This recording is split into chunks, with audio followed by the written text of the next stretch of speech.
Olá, vamos iniciar mais um diálogo de Platão, que é o Górgias. Nesse diálogo, ele fala da retórica, da justiça e do cuidado com a alma. Qual é o objetivo do vídeo? Compreender a crítica platônica retórica, diferenciar prazer de bem, analisar a relação entre justiça e alma, dialogar com uma leitura contemporânea e cristã sobre esse importante diálogo. Quais são os personagens do diálogo? Sócrates, que traz a questão da justiça e saúde da alma, o Gorgias, que fala da retórica como persuasão, o Polo, que vai falar da questão do poder e sucesso, e o Cállicles, que fala da natureza, força e prazer. O que é a retórica nesse diálogo? É a arte de persuadir pelo discurso. Ela pode atuar em tribunais, na política, em assembleias, pode convencer multidões, é um instrumento poderoso, nem bom nem mal em si, depende de como você vai usar esse instrumento. Como todo instrumento que temos, o computador, o chat GBT hoje em dia, a tecnologia, ela pode ser usada como para o bem e para o mal. Assim como a retórica. A retórica é um instrumento que pode ser usada para o bem e para o mal. O Sócrates, que aparece nesse diálogo de Platão, ele tinha uma postura bem contra a retórica, os sofistas, como eu já falei em vídeos anteriores. Para ele, a retórica, para o Sócrates, a retórica produz uma crença, não um conhecimento. Visa agradar e não curar a alma da pessoa que está na mentira e precisa da verdade, e por isso que a sua alma precisa ser curada com a verdade.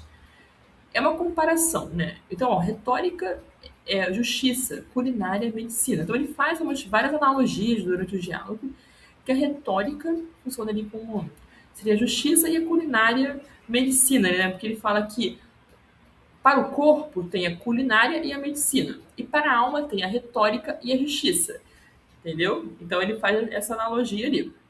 A retórica na alma é mais para agradar, persuadir uma crença, e a justiça não. A justiça é para o bem da alma, para o bem, para levar a alma para a verdade e ordenar a alma para o bem.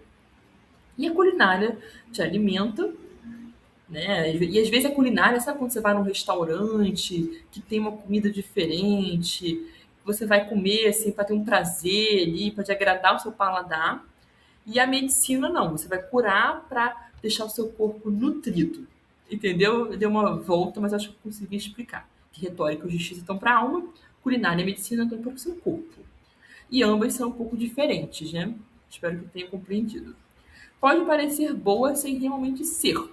A retórica, ela pode ter uma aparência de bem e não ser um bem. Eu já levantei algumas observações para vocês aqui durante o vídeo, que eu acho que a retórica não é má em si. A retórica é muito importante. Você dominar a retórica na sua vida vai trazer vários benefícios e pode ser usada para o bem. Um exemplo: um médico, quando vai persuadir um paciente a fazer um tratamento, a tomar um medicamento, ele precisa da arte da retórica. Quando você vai convencer alguém de um bem, você precisa dominar as palavras, o discurso, para você conseguir convencer essa pessoa que aquilo que você está querendo para ela é um bem. O problema não é o uso sem a justiça, o uso da retórica sem a justiça, sem a busca da justiça, que é a verdade. E está, na verdade, na ordenação dos bens. Durante o diálogo, eles ficam conversando ali, né? Se é melhor sofrer uma injustiça ou cometer uma injustiça. E o Sócrates afirma o seguinte: cometer injustiça é pior que sofrê-la. Então, se você vai lá e comete uma injustiça contra alguém, é muito pior do que alguém cometer uma injustiça contra você.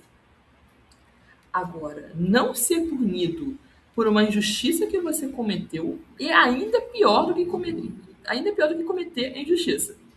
Vamos supor, você cometeu uma injustiça, mas aí você tem uma punição. Vai ser bom para você essa punição. Essa punição vai te redimir de ter cometido aquela injustiça. A pena pode curar a sua alma. A punição, eu sei que é difícil para a gente hoje em dia aceitar que a punição pode ser boa. Mas a punição, o castigo, vamos usar essa palavra, pode curar a nossa alma. A injustiça, quando você comete uma injustiça, você está corrompendo a sua alma, mesmo sem uma dor externa, sem algo que você sente no seu corpo. Mas a sua alma está sendo corrompida e está sofrendo, sim, uma dor, mesmo que você não esteja vendo isso refletido no seu corpo. E eu, como sou cristã, trouxe para uma leitura cristã que a injustiça na doutrina cristã é um pecado contra Deus, o outro ou a si mesmo. Quando você comete um pecado, você está cometendo uma injustiça contra Deus, contra o outro, às vezes, e às vezes contra si mesmo. E a penitência, que é uma, como dizem, é a pena para a injustiça que você está cometendo. Não é vingança, é um remédio para a alma. Você ir lá e pagar uma penitência, você está curando a sua alma. Não sofrer a pena mantém a alma doente e no erro. A justiça vai restaurar a ordem interior da sua alma dentro de você. O Cálices entra no debate. E aí ele fala assim, ó, a justiça é a convenção dos fracos. É uma ideia assim, não muito boa do Cálices. Pela natureza, o mais forte deve dominar. O melhor deve ter mais. O autocontrole é igual fraqueza. E nessa hora ali que eu estava lendo o diálogo, eu falei, nossa, não concordo com o Cálices. Eu acho que o autocontrole é força. Você ter autocontrole diante das situações da sua vida, que vão aparecer na sua vida, mostram que você tem força e não fraqueza. Eu não concordo com o Cálices. Nem o Sócrates, ele vai falar que não é bem assim. Prazer máximo, vida boa. Também não acho que é isso. Tudo parece, tem aparência de bem. Sabe, você, aquele prazer máximo, quando você está naquele momento ali, tem uma aparência de bem, mas não é um bem para sua alma. A visão radical é força e de desejo, né? Então, o Cálices traz ali uns pontos que eu não concordo com ele. Aí aqui minha posição equilibrada. Autonomia, força, realidade prática, né? Mas o erro ao despre... Então aqui o Sócrates ele traz questões, o Cálices, desculpa, traz questões importantes como autonomia, força, na realidade prática ali, que a gente parece ser bem, mas o erro está em desprezar o autocontrole e reduzir o bem ao prazer. O Cálices, durante o diálogo, traz questões interessantes sobre a questão da autonomia, da força, da realidade prática. Ele traz a filosofia para a prática, mas ele despreza o autocontrole e reduz o bem ao prazer, que são coisas que eu não concordo. Força sem justiça é tirania da alma, olha que interessante. Então, se você usa a força, mas sem a justiça, então tem que ser pacífico sempre? Claro que não. Você tem que usar a força quando é para, como supor, reparar uma injustiça para o bem. Agora, quando você usa a força para cometer uma injustiça para o mal, não é uma tirania da alma. Mas a força em si não é um mal. Só que temos que ter muito cuidado para usar ela, né? Porque às vezes a gente acha que está usando para o bem e não está. Então, na dúvida, o autocontrole até de dar mais tempo, paciência para você saber se tem que usar ou não a força naquele momento. É isso que eu acho. Prazer é diferente de bem. O Sócrates mostra que o prazer pode acompanhar o mal. A dor pode acompanhar o bem. Então, o prazer pode acompanhar o mal. Você pode ter um prazer naquela situação, mas está acompanhado de um mal para sua alma. E a dor numa situação X pode vir junto com um bem para sua alma. Porque olha o exemplo. O exercício dói na hora que você vai fazer, às vezes uma musculação, pegar aquele peso, é uma dor, mas vai te beneficiar depois. Você vai criar músculos, vai ter um corpo mais saudável, mais atlético. E às vezes você comer, eu sempre vou esse exemplo porque eu acho que é muito bom. Você está comendo um alimento muito bom, da culinária, e aí aquele alimento nem sempre é tão bom ali para o seu corpo. Ele está no bem agora, mas pode te fazer um mal. O critério não é o prazer, mas o bem da alma. Então você sempre tem que pensar no bem da sua alma. Por mais que alguma atividade pareça muito prazerosa para você naquele momento. A ordem da alma. Um corpo saudável é ordem física. A alma saudável é a ordem moral. O corpo saudável, lembra da medicina, da culinária? É a sua ordem física, seu corpo está saudável. Já a sua alma é uma ordem moral, através ali da justiça. O que ordena a alma? Justiça, moderação e autocontrole. Não é? Acho que todo mundo concorda com isso. A alma deve governar o corpo, não ao contrário. Não é o seu corpo que governa a sua alma. É a sua alma que governa o seu corpo. E para a sua alma governar o seu corpo, você tem que ter justiça, moderação, autocontrole. São bens bem difíceis de conseguir, mas vale a pena. A crítica de Cállicles a Sócrates, que é o Sócrates, ele, como já falei no começo do vídeo e em outros vídeos, ele não gosta da retórica, não gosta dos sofistas, da forma que os sofistas fazem filosofia. Para o Sócrates, os sofistas nem fazem filosofia. Para ele, para o Sócrates, a filosofia é algo mais abstrato. Alguém pode não concordar comigo, eu não sei, mas assim, ele, para o Sócrates, a filosofia, você não pode usar a filosofia para ganhar dinheiro. Que os sofistas, eles ganhavam ensinando às pessoas ricas da Grécia, basicamente ali a filosofia, a questões de prática mesmo, de virtudes e tudo mais, persuadindo, e o Sócrates não gostava disso.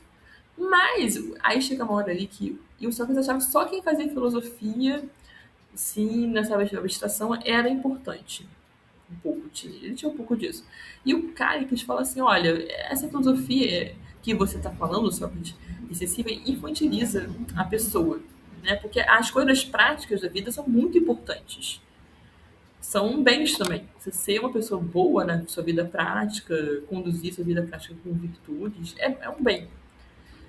Não, e ele fala que a filosofia de Sócrates não prepara para a vida pública. Então, o Cálicles defende, eu tenho dificuldade de falar esse nome, o Cálicles defende a filosofia prática, a persuasão, a ação política da filosofia, o debate real entre teoria e prática. E aí fica com vocês, assim, eu concordo um pouco com os dois. A tirania e a imitação do mal. Isso aqui. O tirano corrompe a si e aos seus subordinados. Tem uma parte do diálogo que ele fala que alguém tirando no poder assim, máximo de uma instituição e tudo mais, ele pode corromper a si, ele vai estar corrompendo a si mesmo com a sua tirania e a quem está abaixo dele ali também, seus subordinados, com a sua tirania, que muitas vezes podem imitar o mal, o comportamento daquele tirano por medo, por sobrevivência. E isso também vai destruir a alma das pessoas. Por mais que elas estejam imitando esse comportamento por medo e sobrevivência. Isso aqui é uma parte importante do diálogo, né? Por mais que você esteja imitando um mau comportamento para sobreviver numa situação, você vai estar assim corroendo a sua alma. Não cometer injustiça é mais difícil, mas é mais humano. Então, você não cometer uma injustiça é difícil. E você também não pode, sei lá, ser vítima perfeita de uma injustiça. Você tem que se proteger também, né? A moderação, você tem que também se proteger. Mesmo que para isso, às vezes, você tem que usar a força. Mas sempre com cuidado. Qual é a conclusão do diálogo? Vida boa é diferente de uma vida prazerosa. Vida boa se consegue com uma alma ordenada. E a justiça é pela natureza, pela convenção, melhor sofrer justiça do que cometê-la. Sempre. Conclusão que da aula e do vídeo é: retórica é necessária. A força é necessária, desculpa. O prazer é humano, mas sem justiça tudo se corrompe. E a verdade, quando você adquire a verdade, a essência das coisas, você vai à essência de cada coisa, de cada ato ali, você vai ter paz na alma. Isso vai gerar paz na sua alma. Por hoje é só, espero não ter errado tanto, lembrando que eu não sou formada em filosofia, mas só estou lendo o diálogo e trazendo aqui coisas interessantes para vocês. Se tiver qualquer dúvida, é só se inscrever no canal e comentar no vídeo. Até a próxima!